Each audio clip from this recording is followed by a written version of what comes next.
nós vamos falar um pouco sobre um tema importante e eu acredito que necessário para todos nós. Todos nós, como os adventistas do sétimo dia, vivemos a expectativa da vinda de Jesus e de uma forma ou de outra nós tentamos descobrir se está próximo ou não. Então passamos a nossa vida olhando talvez aspectos da natureza, aspectos sociais, e procuramos também através das redes sociais, de vídeos e livros, entender se está próximo ou não a vinda de Jesus. Essa é uma grande preocupação de cada um de nós. E também era essa a preocupação dos discípulos, um pouco antes de Jesus subir aos céus. Jesus fala com ele muitas coisas fortes ali ao encontrar com eles, ao estarem com eles em Jerusalém. E uma das coisas que Jesus diz para ele é que aquela cidade seria sitiada. E ele chora diante de Jerusalém e ele olha para aquele templo no qual os discípulos admiravam muito. E Jesus disse: aqui não ficará pedra sobre pedra. Assim como nós, como sabemos dos acontecimentos futuros, às vezes provoca em nosso coração sentimentos de medo, desespero e talvez uma preocupação quando sucederão estas coisas. E os discípulos também, movidos pelo mesmo sentimento, ele vai até Jesus no Monte das Oliveiras. Você pode abrir a sua Bíblia aí no livro de Mateus, capítulo 24. Mateus capítulo 24.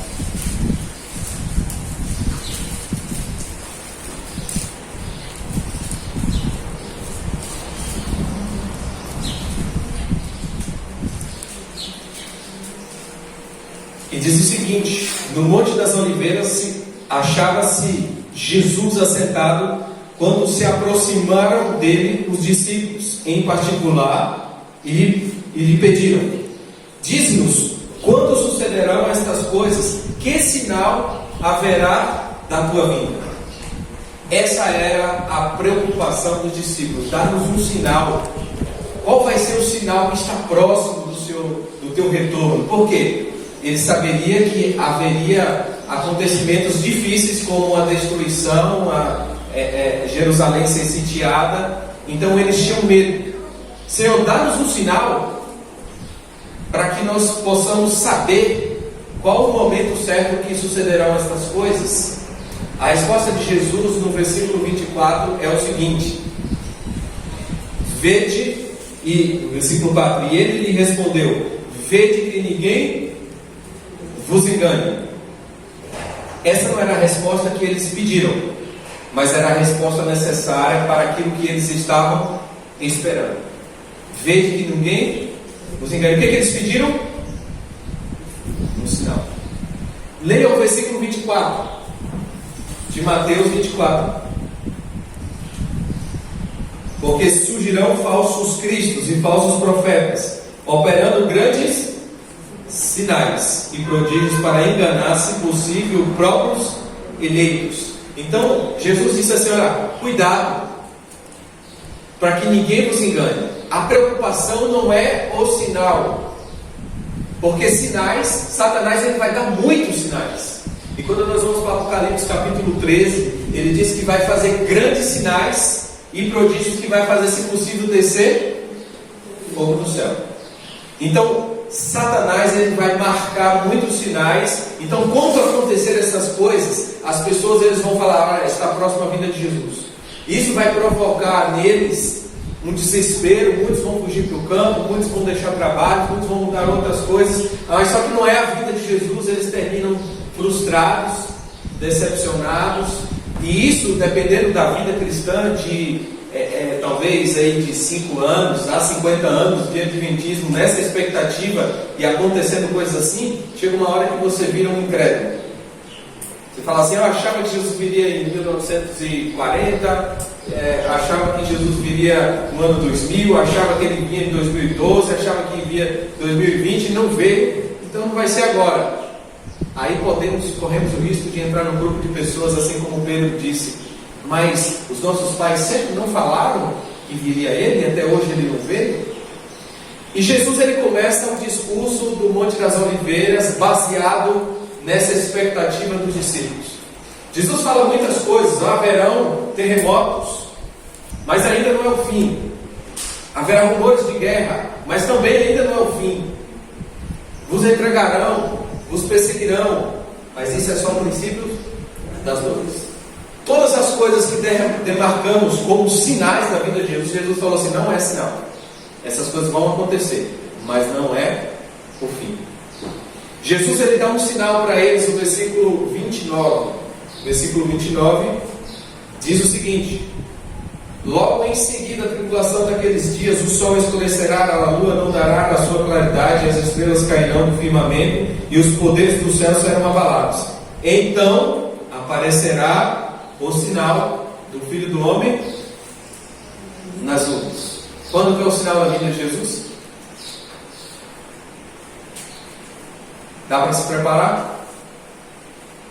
Dá para esperar o sinal para se preparar, na verdade? O sinal da vinda de Jesus vai aparecer no céu. Quando você vê o sol escurecer, a lua não dará sua claridade, você sai na porta da sua casa e olha para lá, você vê uma nuvem do tamanho da mão de um homem e ela vai crescendo. Daqui a pouco você vê milhares e milhares de anjos, som de trombeta. É a vinda de Jesus. E a pergunta é o seguinte: se acontecer esse momento, acontecesse agora, quem seria você? Estaria preparado para a vinda de Jesus? Mas a preocupação de Jesus não era o sinal, era o que eles estariam fazendo entre a sua ida e a sua vinda. Isso inclui todos os discípulos, a partir dos 12 até eu e você. O que nós estamos fazendo entre a sua vinda, a sua ida e a sua promessa de ir e voltar para nos buscar até a sua segunda vinda. O que você está fazendo era a grande preocupação de Jesus. Por que eu digo isso? Porque ele começa a falar várias parábolas e várias coisas que todas elas estão incluindo algo que é importante você demarcar isso, que é o tempo. Ele diz assim como foram nos dias de Noé, assim será a vinda do Filho do Homem. O que eles faziam? Comiam, casavam e davam um casamento. Quer dizer que esse povo, eles estavam fazendo o quê? Estavam preocupados com as coisas, com as suas paixões, os seus prazeres. Casavam, davam-se em casamento, comiam, eram muitas festas. O que eles estavam fazendo? E ele diz assim como foram nos dias de Noé, assim também será a vinda do Filho do Homem. Depois ele fala mais algumas parábolas. Ele diz aí no versículo 36, o dia e a hora ninguém sabe. Só que Jesus conta algumas parábolas que é muito importante. No capítulo 24 e o versículo 45, ele conta a parábola do servo, do bom servo e do mau. Essa parábola quer dizer o quê? Entre a promessa e a vinda de Jesus, o que você está fazendo com os seus conservos? Será que, como está sendo o seu relacionamento com as pessoas? Essa era a preocupação de Jesus. Você está querendo saber de sinais? Você está querendo saber o dia? Eu quero saber o que você vai viver entre a promessa e a vinda de Jesus. Como você está tratando o seu próximo? E ele conta uma segunda parábola, que está no capítulo 25, e versículo 1 em diante. Ele diz: o reino de Deus será semelhante a 10 virgens. A parábola das 10 virgens, ele fala aqui também na questão tempo. Havia uma tardança. E o que seria uma virgem nécia? Uma virgem nécia, na parábola das 10 virgens, seria alguém que aceitou a Jesus como seu Senhor, acreditou na promessa que ele viria para buscar, mas não estava preparado para encontrar com ele. Então o que é nécia? Nécia é você aceitar que Jesus volta sem considerar que pode haver uma demora, sem se preparar para uma demora, porque 10 estavam preparadas para uma demora, e 10 não, 5, né? E 5 delas estavam preparadas até um certo ponto, mas não estava preparado para uma suposta tardança. Então, virgem nécia é você aceitar que Jesus volta, mas aceitar que Jesus volta logo, mas sem estar preparado para uma suposta tardança. Mas ele conta uma outra parábola, nós vamos nos deter mais nela, é a parábola dos talentos. Lembrando que Jesus, o foco de Jesus é o que vocês estão fazendo entre a promessa e a vinda. E ele, no capítulo 25, versículo 14, ele começa dizendo o seguinte: pois será como um homem que, assentando-se do país, chamou os seus servos e lhe confiou os seus bens. A um deu 5 talentos, a outro 2, e a outro 1, a cada um segundo a sua própria capacidade. E então partiu o que recebera 5 talentos, saiu imediatamente a negociar com eles, e ganhou outros 5. Do mesmo modo, o que recebera 2, ganhou outros 2. Mas o que recebera 1, saindo, abriu uma cova e escondeu o dinheiro do seu senhor. Depois de muito tempo, percebe que a parábola também fala aqui de uma suposta tardança e demarca tempo também. Voltou o senhor daqueles servos e ajustou contas com eles. Então, aproximando-se o que recebera 5 talentos, entregou outros 5, dizendo: Senhor, confiaste-me 5 talentos, eis que eu outros 5 talentos que ganhei. Disse-lhes o Senhor: muito bem, servo bom e fiel, foste fiel no pouco, sobre o muito te colocarei. Entra no gozo do teu Senhor. E aproximando-se também o que recebera 2 talentos, disse: Senhor, 2 talentos me confiastes, aqui tem outros 2 que ganhei. Disse-lhe o Senhor: muito bem, servo bom e fiel, foste fiel no pouco, sobre muito te colocarei. Entra no gozo do teu Senhor. Chegando por fim, o que recebera 1 talento, disse: Senhor, sabendo que és homem severo, que ceifas onde não semeastes e ajuntas onde não espalhastes, receoso, escondi na terra o teu talento, aqui tens o que é teu. Respondeu-lhe, porém, o Senhor: servo mau e negligente, sabia que ceifo onde não semeei e ajunto onde não espalhei? Cumpre, portanto, que entregasse o meu dinheiro aos banqueiros, e eu, ao voltar, receberia com juros o que é meu. Tirai-lhe, pois, o talento e dai-lhe ao que tem 10, porque a todo o que tem se lhe dará, e terá em abundância, mas o que não tem, até o que tem lhe será tirado. E o servo inútil, lançai-o para fora, nas trevas, ali haverá choro e ranger de dentes. Então nós vemos a parábola e vamos considerar algumas coisas dessa parábola. Primeira coisa: quantos servos receberam talentos? Os 3 receberam talentos. Significa, trazendo a parábola para a forma que os discípulos entenderam, ele não tinha só 3 discípulos e eles não estavam falando só 3 pessoas. Portanto, os servos são todos aqueles que aceitaram Jesus como seu Senhor. A parábola quer dizer que esse servo ele vai fazer uma viagem, mas ele volta, mas ele deixa agora a sua, vou dizer aqui, a sua fortuna, o seu ouro, aquilo que ele tinha de valor nas mãos desses servos. Mas ele divide da seguinte forma: a um ele dá 5, outro ele dá 2 e a outro ele dá 1. Significa que todos nós recebemos um talento. Não existe ninguém sem nenhum talento. Todos receberam. A diferença é que uns receberam mais e outros receberam menos. Mas às vezes nós confundimos talento com habilidade. Existem pessoas que têm mais habilidade e tem outros que têm menos habilidade, mas não é segundo a habilidade que Deus distribuiu o talento. Ele disse o seguinte, versículo 14, versículo 15: a um deu 5 talentos, e a outro 2, e a outro 1, a cada um segundo a sua própria capacidade.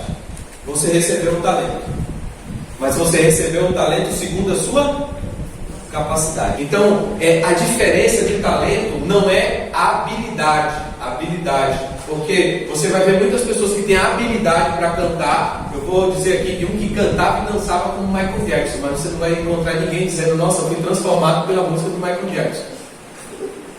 Mas talvez você vai falar, vai ver alguém que cantava e falava: nós fomos e cantou e tocou o seu coração. Isso significa que Deus usou ele com um talento segundo a capacidade que ele tinha.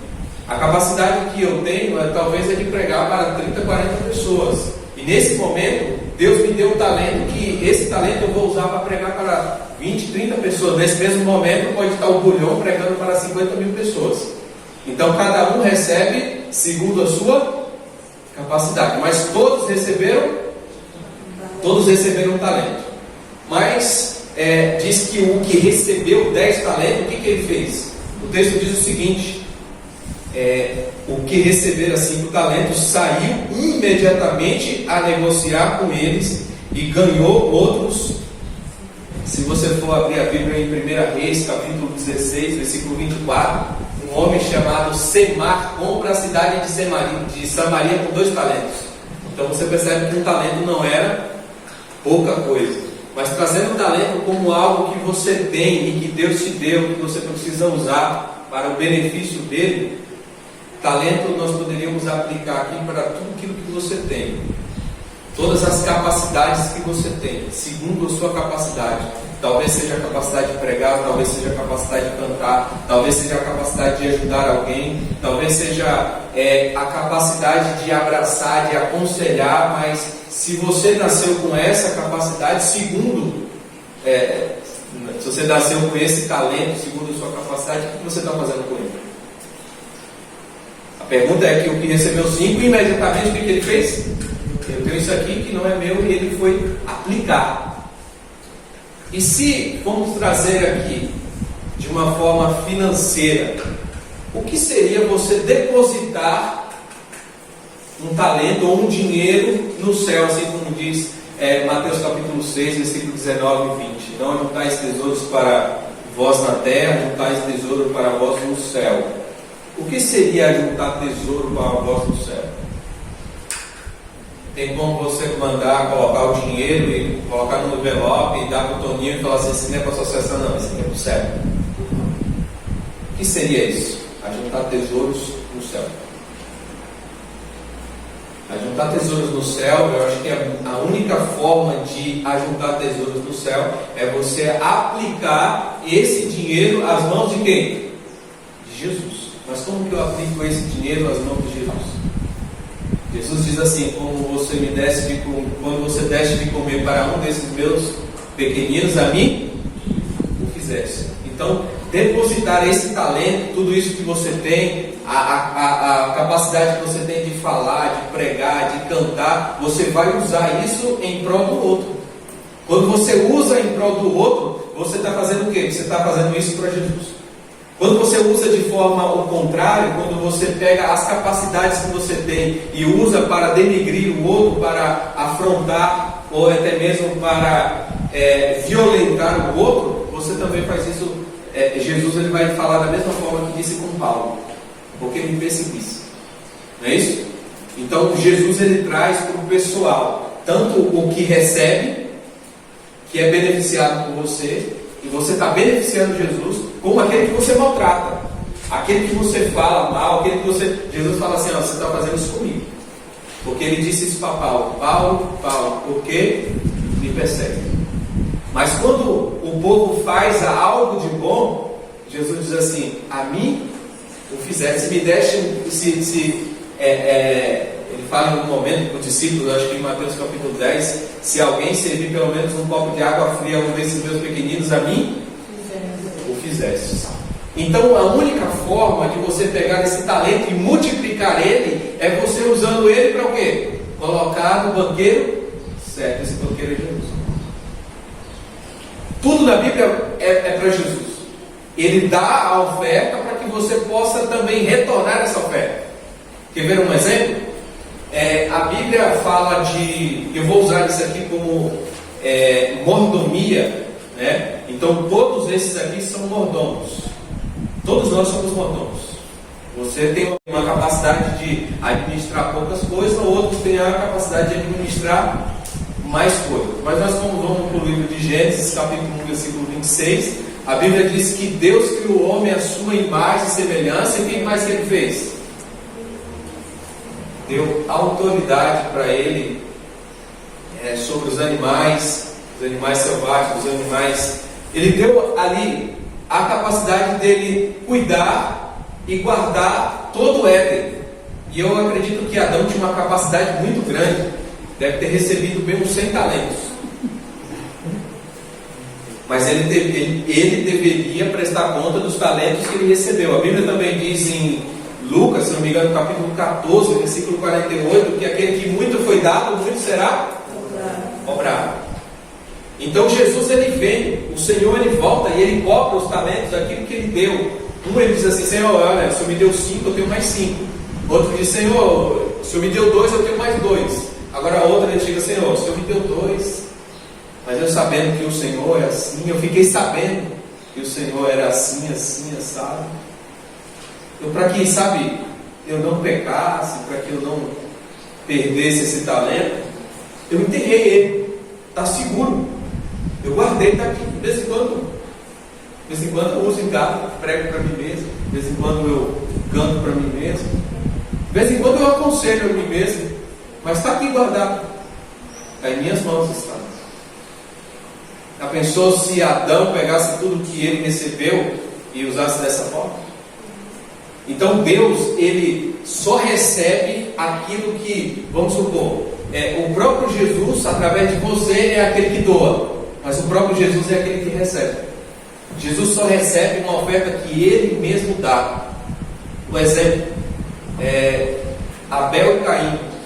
Vocês têm visto bastante, né? Abel e Caim, que o David estudou Abel e Caim, sabe que ele tem apresentado muito bem aqui. A oportunidade, ele fala, a oferta de Abel, a oferta de Caim. Agora, a oferta de Abel e a oferta de Caim, quem pecou dos dois? Abel ou Caim? Quem pecou? Caim pecou? Vou perguntar de novo. Quem pecou? Abel ou Caim? Quem acredita que é Caim, levanta a mão. Na oferta ou na ação? Perguntando, quem pecou? Dos dois. Quem pecou? Abel ou Caim? Os dois. Caim, levanta a mão. Abel, levanta a mão. Quem não sabe nada para nossa mudança. Os dois pecaram. Os dois pecaram. A diferença é o seguinte: por que a oferta não foi aceita? Quando no ritual do santuário, quando o sacerdote estava ali, era às 2h58 da tarde, chega um cidadão com um cordeiro debaixo do braço. O que o sacerdote olhava? O que ele imaginava aquilo? Aí vem um pecador arrependido. E o salário do pecado é a morte, e sem sangue não há remissão. Os dois pecaram, mas um escolheu Jesus como seu substituto. Caim, a diferença é que Caim, ele não trouxe um substituto. Abel, ele trouxe um substituto. Sabe por que Deus aceitou a oferta de Abel? Porque Deus, ele se ofereceu como uma oferta para Abel desde o Éden. Adão não morreu por quê? Porque morreu o cordeiro no lugar dele. Os dois eram pecadores. Por que Caim foi expulso? Porque Caim não aceitou Jesus como seu substituto. Então toda a oferta, ela precisa ser dessa forma. Deus te dá e você devolve para ele como os talentos. Quem deu os talentos foi o... Como que ele deveria devolver os talentos? Ele deveria devolver para o Senhor dele. Só a forma de devolução que é diferente. A devolução você vai entender que é através das suas boas obras.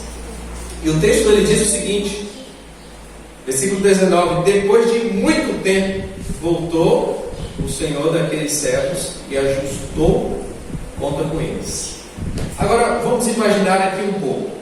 O que recebeu um talento era muita coisa, ele podia multiplicar, Deus segundo a capacidade dele, Qual que é o pecado daquele que pegou um talento e guardou ele lá? E entregou um talento para Jesus? Ele não denegriu nada, ele entregou do jeito que estava. Qual que é o pecado dele? Negligência. Sabe o que acontece? Que muitos vão se perder? Não é por causa de pecado.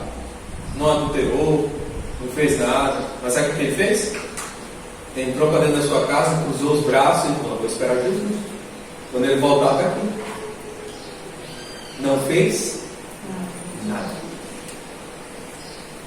Trazendo para aquilo que nós usamos na igreja: não pregou, não cantou, passou a escola sabatina, não visitou, não falou, não entregou folheto. Cada um tem a sua capacidade e cada um vai ser julgado segundo a sua capacidade. E você também não pode se medir pela capacidade do outro, porque o outro teve a capacidade de pregar, de cantar e de fazer outra coisa e de fazer tudo isso. Aí você fica assim: mas você não pode se medir por ele.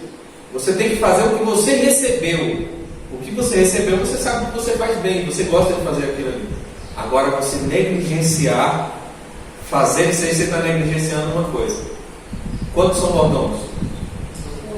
Todos. Deus, ele cria o homem à sua imagem e à sua semelhança. Você, na verdade, mordomia aqui nessa parábola, ele não é uma atividade que você faz, ela é uma identidade. Significa que, querendo ou não, você é um mordomo de Deus. Você precisa administrar o seu tempo, você precisa administrar a imagem de Deus em você para os seus filhos. Você precisa administrar o amor de Deus no seu coração para que os seus filhos aprendam. Você precisa administrar o amor de Deus em você para que as pessoas sejam amadas, sejam abraçadas. E está na nossa responsabilidade de administrar. Nós somos mordomos, todos nós somos, e nós vamos ser cobrados. A Bíblia diz que ele vai cobrar cada um segundo a sua capacidade. Então, a negligência desse aqui, e se eu não me engano, em Tiago, capítulo 4, versículo 17, ele diz assim: se você sabe que deve fazer o bem e não faz, isso você está pecando. Pecado da omissão. É o pecado que você não fez nada, mas você ficou. Sabe qual é a preocupação de Deus? A preocupação de Deus entre a sua promessa e a sua vinda é o que você está fazendo. Não é como ele vai chegar, a hora que ele vai chegar. Não, para mim não importa se é esse Papa, se é o segundo Papa, se é o terceiro Papa, se é a hora de sair da cidade. Para mim o que importa é uma coisa: na hora que falar bem assim, é agora que você está pronto. A gente sabe de muita coisa e está tão despreparados para os acontecimentos, e sabe de muitas coisas que vai acontecer, detalhes. Quem é a besta, quem é a marca da besta, que como a besta está usando a gravata, a gente sabe tudo. Mas estamos negligenciando. E sabe como Jesus termina essa mensagem para os discípulos? Ele termina o seguinte, o versículo 31: quando vier o Filho do Homem na sua majestade e todos os anjos com ele, então se assentará no trono da sua glória, e todas as nações serão reunidas em sua presença, e ele separará uns dos outros, como o pastor separa dos cabritos as ovelhas, e porá as ovelhas à sua direita, mas os cabritos à esquerda. Então dirá o rei aos que estiverem à sua direita: vinde benditos de meu Pai, entrai na posse do reino que vos está preparado desde a fundação do mundo. Lembra que eu perguntei quando que eles entrarão no gozo? Ele continua dizendo aqui: o gozo é quando Jesus aparecer no céu, e Jesus ele vai chamar: vinde bendito de meu Pai. Por quê? Porque vocês se prepararam bem. E como que era o preparo? O preparo era trabalhando. Ou existe outro preparo? Na Bíblia, o preparo é obedecendo o que ele pede para que você faça. Ele disse que os pobres sempre existirão entre vós. Isso significa que você vai estar sempre tentando que depositar esses talentos em algum lugar, e vai ser no que você é necessitado. A preocupação desses aqui era o seguinte, versículo 34, aliás: então dirá o rei aos que estiverem à sua direita: vinde bendito de meu Pai, entrai na posse do reino que vos está preparado desde a fundação do mundo. Porque tive fome, me deste de comer, tive sede, me deste de beber, era forasteiro e me hospedastes, estava nu e me vestistes, enfermo e me visitastes, preso e fostes me ver. Então perguntaram os justos: Senhor, quando foi que te vimos com fome e demos de comer, ou com sede e te demos de beber? Ou enquanto fomos forasteiros, quando te vimos forasteiro e te hospedamos? Ou nu, ou preso e te fomos visitar? O rei respondendo lhe dirá: em verdade vos afirmo que sempre que fizerdes a um desses meus pequeninos irmãos, a mim o fizerdes. Sabe o que ele significa? Preparação para encontrar com Jesus é estar envolvido e preocupado não com sinais, mas com a necessidade do outro.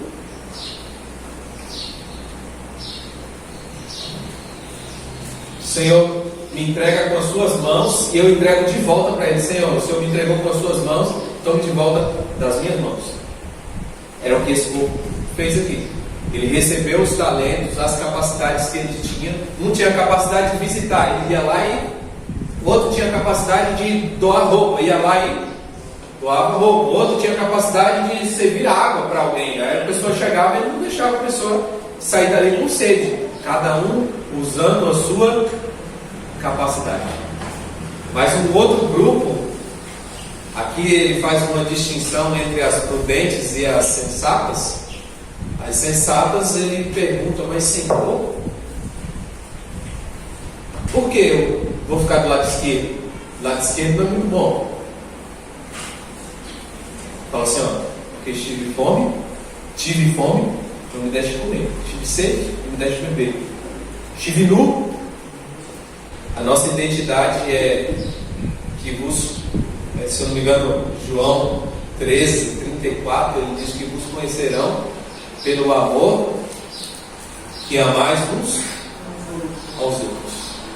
Resumo do preparo para a vida de Jesus é como você está administrando o talento que eu te dei. E se esse talento for o amor pelo qual Jesus te amou, e você recebe esse amor, o que você está fazendo com ele?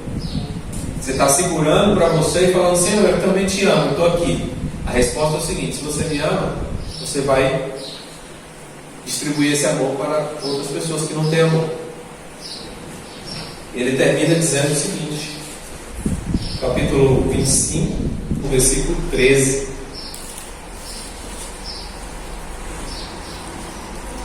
vigiai, pois, porque não sabeis o dia nem a hora. Jesus, em todo o capítulo 25, 24 e 25, ele desperta no coração dos discípulos a vigilância. Você acha que os discípulos entenderam isso, sim ou não?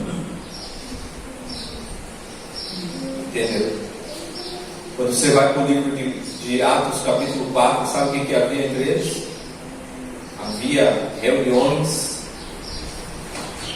No capítulo 4 ele diz que eles repartiam o pão de casa em casa, ao ponto de não haver nenhum necessitado entre eles. Cumpriram o que Jesus disse para eles fazer? Percebe que eles não entenderam que era dinheiro que tinham que pegar e depositar no banco? Era um depósito, mas no banco diferente desse banco que nós acreditamos aqui, no banco do céu. Então você quer multiplicar os talentos? Entrega eles na mão de Jesus. Como que entrega eles na mão de Jesus? Não é sentado, enterrando o seu talento e esperando Jesus voltar. É oferecendo aquilo que ele te deu para outras pessoas. Então nós vamos cantar uma música nesse momento, e que o seu coração possa despertar aqui um anseio pelo serviço. Senhor, eu quero te servir. Como? Não sei. Segundo a capacidade que o Senhor me deu. É muito mais importante do que saber de muita coisa o que você está fazendo.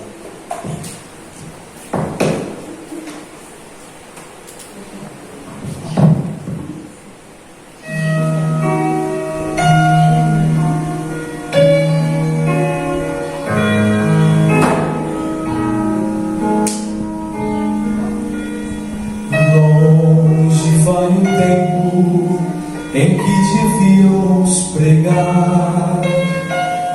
Mais do que depressa deve nossa voz falar, mas sem Deus no coração nossos atos nada são.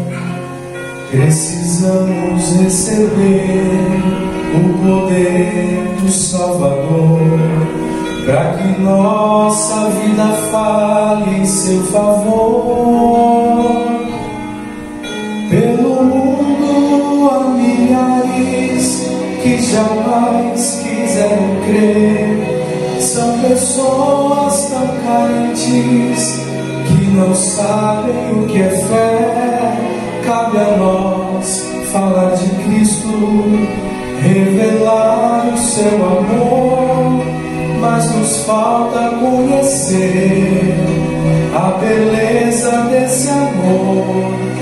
E por isso nós oramos ao Senhor: vem derramar seu poder sobre nós, vem nos falar através de sua voz, pois só assim, Senhor, teremos a certeza do amanhã.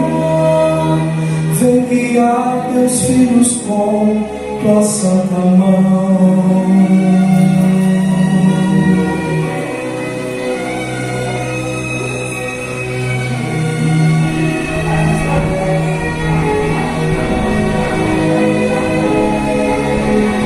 Hoje é o tempo de preparo especial,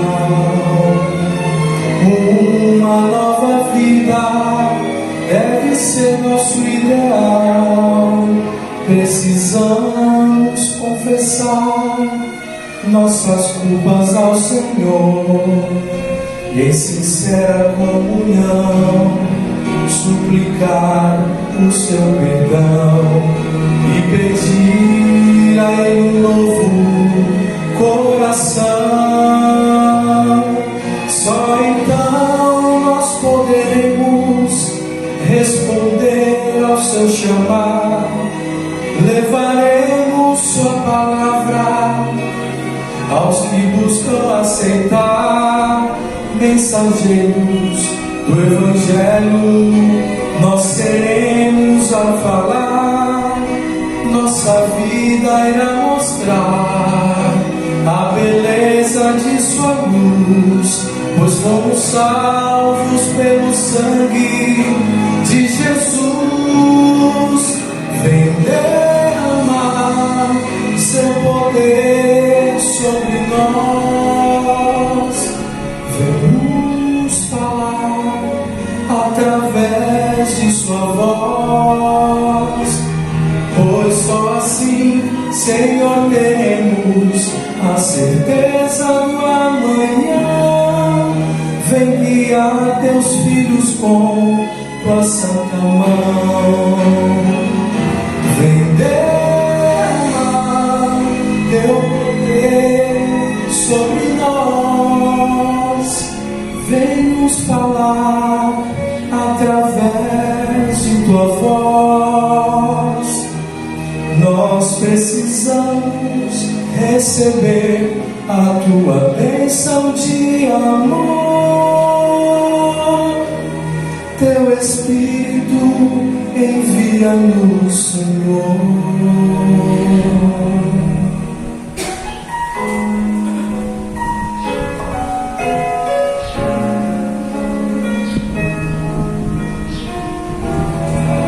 Teu Espírito envia-nos, Senhor.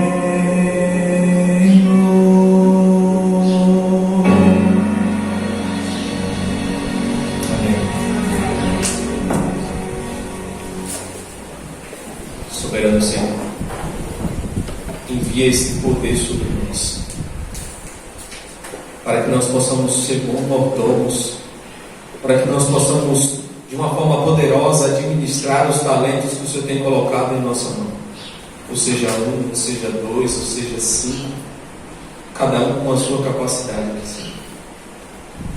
Por favor, Pai, que o Teu Espírito trabalhe em cada coração. Se porventura entramos aqui servos negligentes, queremos sair daqui servos prudentes, pelo Teu poder, pela Tua graça, pelo Teu Espírito.